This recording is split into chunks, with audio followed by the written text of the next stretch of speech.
More than 2,000 years ago, a great Mayan city emerged as the crown jewel of the ancient Mayan world.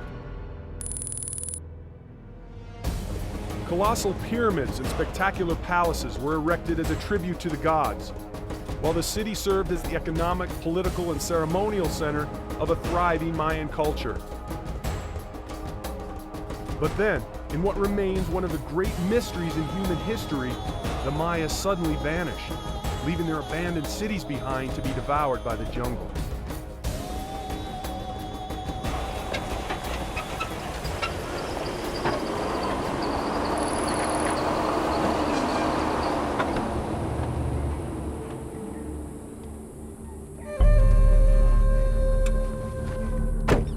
I'm deep in the heart of the Patan jungle in northeastern Guatemala to explore the largest and most spectacular Mayan city ever discovered, ancient Tikal. My name is Keith Newbert. I'm an explorer, and I live for adventure. I grew up dreaming of exploring distant lands. Now, not only do I get to live out those fantasies, I get to take you along for the ride. Let's just say I'm on a non-stop adventure quest. My latest journey of discovery has led me here to the wilds of Central America, a land where the road ahead is paved with endless mystery and mind-blowing wonders. Exploration leads to discovery as American explorer Keith Newbert chronicles his epic journey through distant lands and exotic places, immersing himself in foreign cultures while exploring a fantasy land of lost worlds.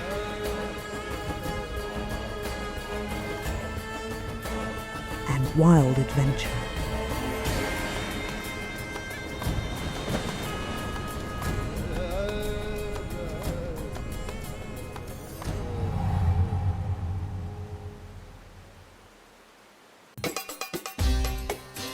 After spending the first 3 weeks of my expedition exploring the magic of Belize, I have traveled west across the border and into the densely forested Patan region of Guatemala.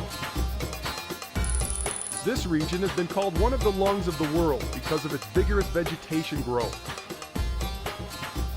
Tropical rainforests, such as the Patan, are responsible for replenishing vital amounts of oxygen back into the Earth's atmosphere. The realization of this fact by environmental scientists from around the world has been instrumental in the recent conservation efforts here in Guatemala.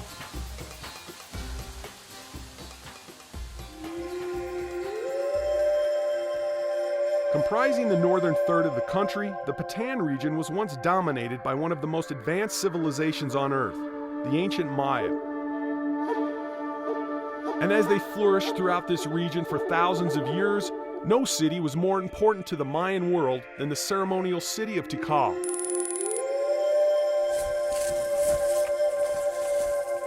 The Maya were geniuses in math, science, astronomy, and quite obviously, engineering and architecture. These colossal ruins have endured the ravages of time to serve as a testimony to the thriving metropolis that was Tikal. More than 150,000 residents once lived in this great Mayan city that many historians have called the New York City of the ancient world. Entombed for more than 1,000 years, Tikal was a lost city. Until 1956, when archaeologists began to uncover this magnificent lost world. Antonio Ortiz was a young man at that time, with a passion for archaeology and a spirit for adventure. No one man has spent more time in Tikal since its discovery than Mr. Ortiz.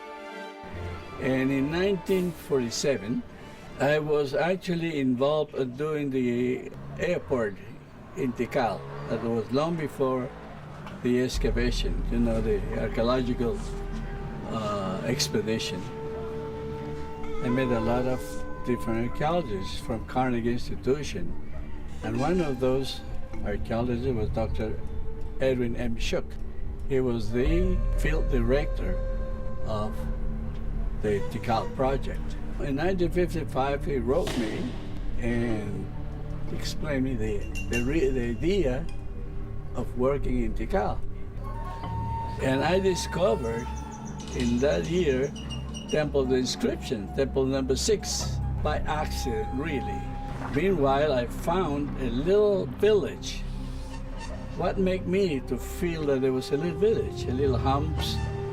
And finally, it was excavated and they found burial guns, a little bell, and bottles. But the main work was concentrated in the main plaza, like the North Acropolis. Everything, such a heavy jungle. You see, where you start. You could not see even from here to that wall. It was all grown, heavy jungle on top. The more I see, the more I know, the Mayas are most wonderful culture, really. Antonio's work at Tikal has inspired a great respect for the ancient Maya and a sincere appreciation for a lifetime of adventure. Everything I did it, I'm very happy I did it. Poor, working, whatever. That's been my life. I always, thanks to God, that I have a wonderful life, really. Wonderful life, working. The archaeological work being done here at Tikal is providing scientists with valuable clues as they attempt to unravel the mystery surrounding the sudden collapse of the ancient Maya. Following in his legendary father's footsteps, Carlos Ortiz has devoted his life to the conservation and education efforts here in Tikal. So my father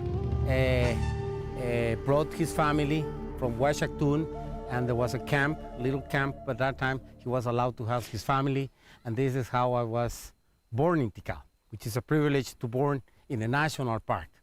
University Museum of Pennsylvania, back to 56 to 69, for 13 years they were doing this process, which is mapping Tikal. They map about 16 square kilometers, where they localize about 3,000 structures. They found evidence of the first settlements of Tikal back to 800 BC.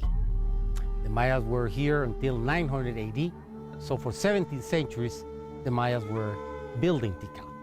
The estimated population in the classic period of Tikal is considered about 150,000 people, second largest city of Mesoamerica. Tikal was abandoned 900 AD. 1,200 years of abandon, the jungle is back. When the archaeologists start to excavate this, they found hills, covered by jungle.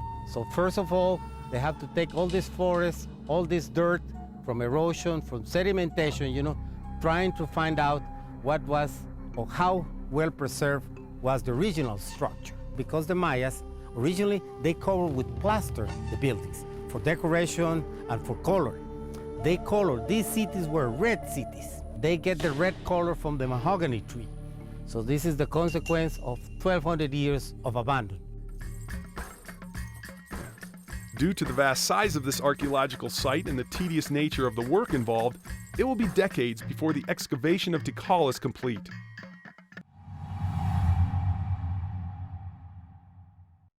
Still ahead, we uncover secrets of the ancient Maya in this lost city of Tikal. But first, here's a quick Explore quiz. The disappearance of the ancient Maya has been called one of the most profound cultural failures in human history. What led to the collapse of this advanced civilization? Think it over. I'll have the answer for you a little later on. This is the Mundo Perdido, or Lost World section of Tikal.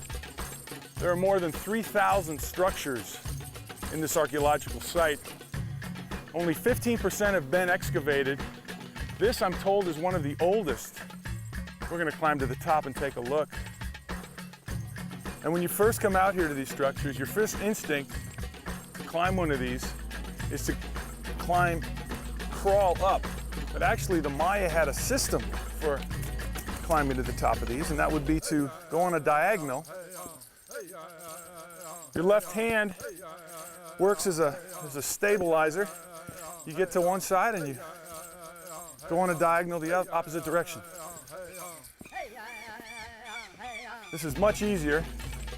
Now I'm 6'5", and it's still a pretty good step for me. The mine were much shorter. And that's a big step for a shorter person. Thousands of buildings once dominated this landscape as 80% of the rainforest was cleared to create this sprawling metropolis. I have a 360-degree view of the Mayan Biosphere Reserve, this thick, dense jungle environment.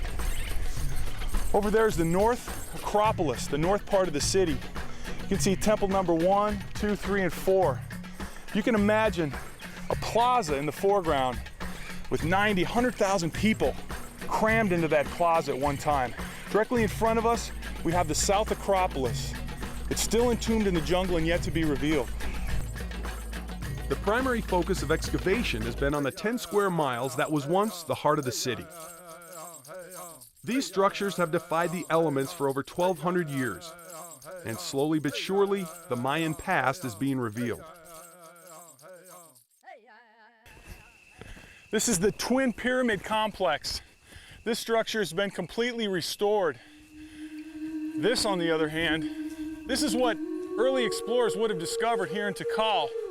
Large mounds overgrown with vegetation. These structures have defied the elements for over 1,200 years, and slowly but surely, the Mayan past is being revealed. So this is a former observatory of the Mayas. We know the Mayas were great astronomers, but not because they have the best telescopes. Astronomers who observe the astros and astronomers who track different cycles. So the Mayas observed different cycles and they tracked precisely 5 cycles. The Earth around the Sun, the Moon around the Earth, Venus around the Sun, and 2 comets. Today we call Halley Comet and Kepler Comet. From certain buildings, you can see into the horizon, the setting of Venus is very precise, you know, and it has an hyperbole, you know, boom, hyperbola, like this. So the Mayas has buildings, you know, a tall building, a small building, to observe the setting of Venus. So made out of this, the Mayas has these 18 periods of 20 days, makes 316, and 1 period of 5 days. So they have the solar cycles divided, 18 periods of 20 plus 1 period of 5. Which helped develop their calendar system. Their calendar system. Based on their calendar cycle, the Maya actually predicted their own demise. They were just 1,000 years off. Kit, according to the astronomers, is the perfect combination to track the time. So you can go back and forth in eternity. If you use days, months, and years, So they truly were mathematical geniuses. Yes. Right. First they developed math, and out of this math, they track and calculate this. So in the Mayas, knowledge is power. And then they use this power to tell the people what to do, when to do. In addition to their genius abilities in math, science, and astronomy, the ancient Maya were also responsible for remarkable achievements in architecture. You know, the entrance to this particular structure is a great example of the Mayan arch.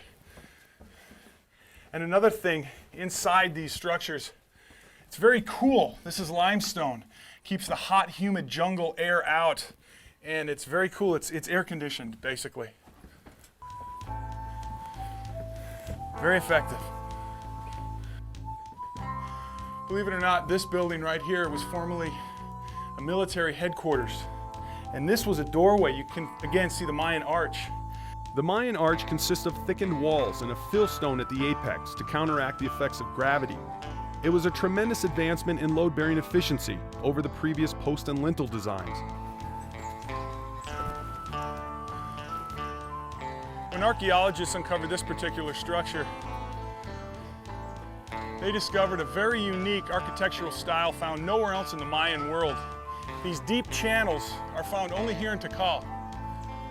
Scientists believe that Tikal was constructed as a microcosm of Maya religion, signifying the division between the human world and the underworld. I'm in the North Acropolis section of Tikal, or Necropolis, City of the Dead. Within these structures lies the tombs of the royal family. In the Maya belief system, the underworld was represented by the direction north, and in the North Acropolis we find buildings related to the underworld, such as tombs, stela, and altars. The southern part of the city represented sustenance of life, and here we find residential quarters, markets, and palaces. And in between, we find the main plaza, which served as a passageway between the two worlds. Now we're approaching to the main plaza. Come and take a look at this. Voila, Extraordinary. extraordinary. Just imagine, back 1500 years ago, all these colors, live colors, you know, the Mayas, they love the colors. They are very quality control in their architecture. So just imagine this, red colors, you know, from the mahogany tree, and the top, white, yellow, green, black. So all these temples has a combination of living area, astronomical, because orientation, observation, and of course, the main important thing, for the gods.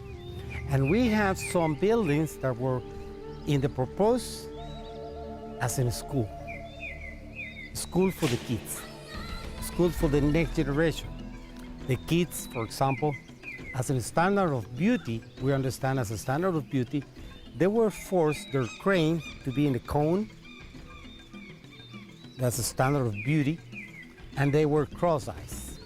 They were forced to be cross-eyes. How did they do that? Okay, they forced the kids, they put a wood table on that, okay? And they put a wax thing, you know, this like that, yeah? And do this.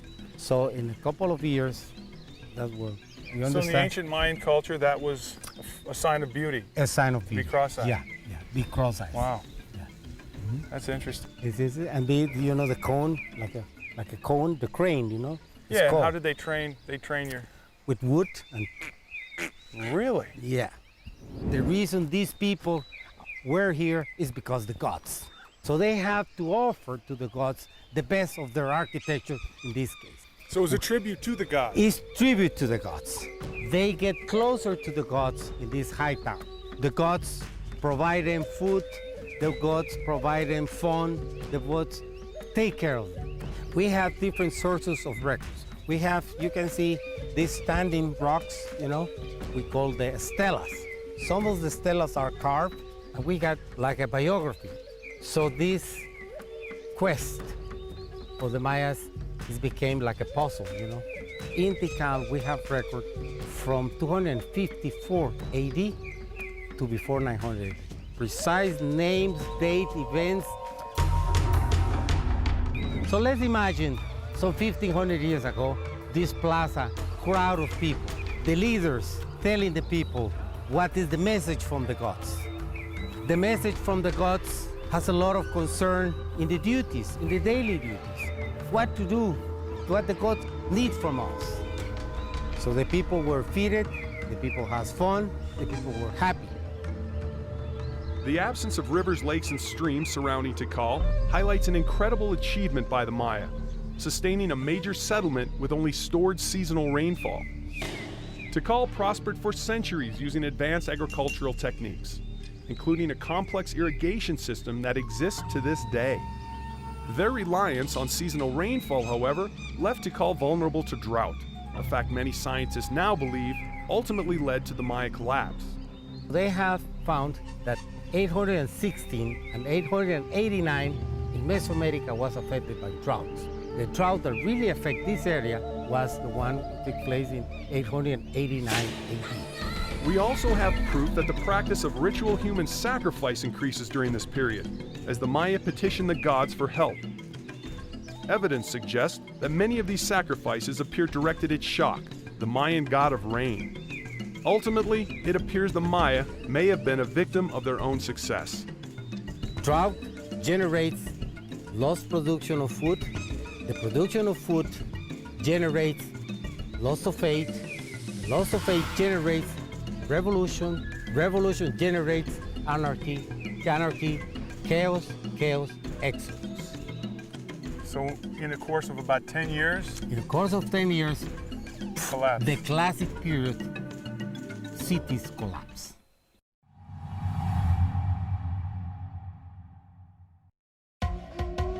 Stick around, there's more to come, including an up-close and spiritual look at how the Mayans communicate with the gods they worship. In ancient times, it involved the ultimate sacrifice. Earlier on the Explorer quiz, we asked, can you guess which theory best explains the collapse of the ancient Maya? If you answered C, drought, nice work, you are correct. Scientists studying core samples of sediment in the region have discovered evidence of a great drought between 810 and 910 AD.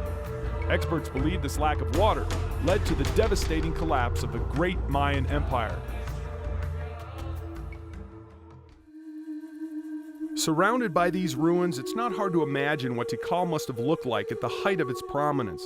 It would have been a magnificent sight, with the pyramids jutting out above the jungle canopy. The dominant color would have been a bright red. Complementing the spectacular shades of red would have been colors that had special significance to the Maya. For example, the 4 colors of corn, which are sacred to the Maya. In the Mayan creation story, the Mayan god, Heart of Sky, attempted to make man out of maize. Rituals are still practiced today that simulate this ancient tale.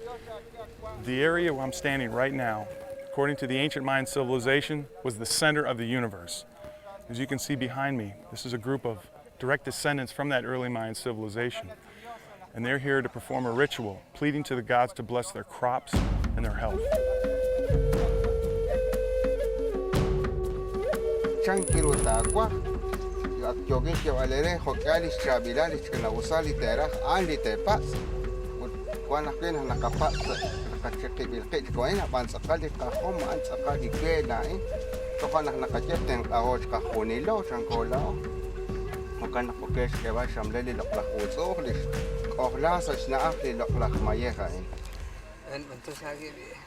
People come from all parts of Central America to participate in ceremonies held at Tikal. Here, a shaman directs a traditional Mayan ceremony, calling upon the gods to bless their crops and their families. It's a colorful and moving observance of the old ways.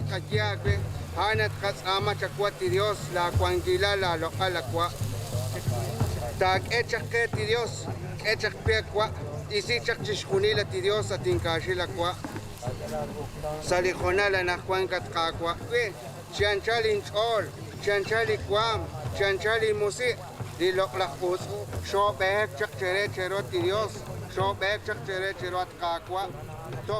the early part of the 16th century, when the Spanish conquistadors first arrived in the area that is today Guatemala, they encountered a people whose religious traditions had deeper roots than their own. The Maya of Central America had been worshiping their gods long before the Catholic Church came into being. Maya religious practices can be traced back to a time that predates the birth of Christ by centuries. The Spanish, whose intentions were to conquer and subjugate the Maya, were also determined to convert the Maya to Catholicism, and in the end would produce a unique brand of Catholicism found only in this region of the world.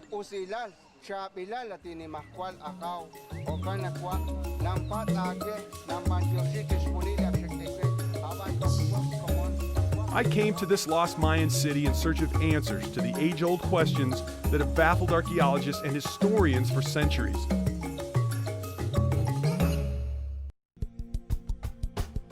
The discovery of ancient Tikal has revealed many clues to support the theory that a great drought led to the Maya collapse and the abandonment of their cities. And as the archaeological work in Tikal continues to uncover centuries of buried history, we grow ever closer to unraveling the mystery surrounding the disappearance of the ancient Maya. As I reflect back on the first month of this expedition, I am fascinated at the enduring influence of an ancient Mayan culture on 21st century Mesoamerica. Although the ancient Maya vanished from this area more than 1,200 years ago, I am told of a rare Mayan village existing in the shadows of 3 magnificent volcanoes in southwestern Guatemala.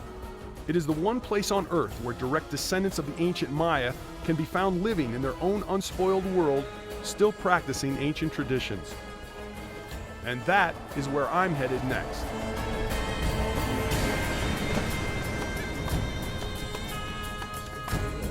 For more information on the expedition, visit amxhd.info.